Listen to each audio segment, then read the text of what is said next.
This is not Cairo or Islamabad. This is Florida, the Sunshine State, home of Mickey Mouse and spring break and some of the most beautiful beaches in the world. And yet, right now, in the suburbs of Orlando, in the corridors of Tampa, in communities stretching from the Keys to the Panhandle, a radical Islamic movement is quietly, deliberately, methodically trying to plant its flag, trying to embed its law, trying to replace the Constitution of the United States with a legal system forged in the 7th century. They thought Florida would bow down. They thought the politicians would stay quiet. They thought the people wouldn't notice. Well, the governor noticed. Orlando alone saw its Muslim population rocket from roughly 2,700 in the year 2000 to over 27,000 by 2010. And it's kept climbing every year since. Tampa's Temple Terrace corridor has become so heavily concentrated that some estimates suggest up to 70% of local businesses are Muslim-owned, with Arabic signage lining the streets.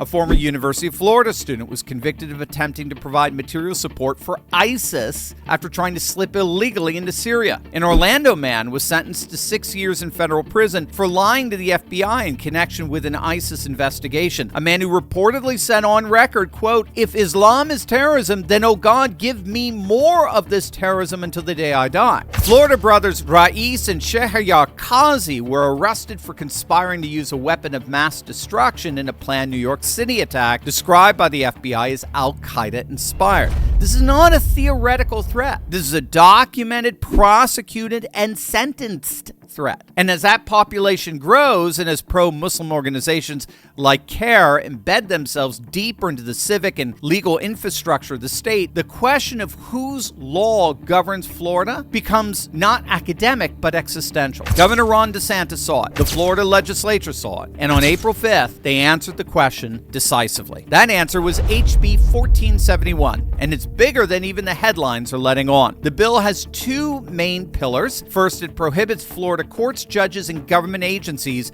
from ever applying, enforcing, or even considering any foreign legal system. And yes, that explicitly includes Sharia law in any Florida legal proceeding. If you're in a Florida courtroom, America law applies only. Period. Full stop. Second, and this is the part that the pro-Islam advocates like CARE, the Council on American Islamic Relations, absolutely is melting down over. The bill empowers the governor of Florida to formally designate organizations as domestic or foreign terrorist groups, opening them up to civil liability, asset exposure, and a whole host of legal consequences. DeSantis signed it on April 5th, and he didn't stop there. Governor DeSantis also issued an executive order declaring both CARE and the Muslim Brotherhood terrorist organizations. CARE was named as an unindicted co-conspirator in the Holy Land Foundation case, the largest terrorism financing prosecution in American history. The United Arab Emirates have designated CARE a terrorist organization.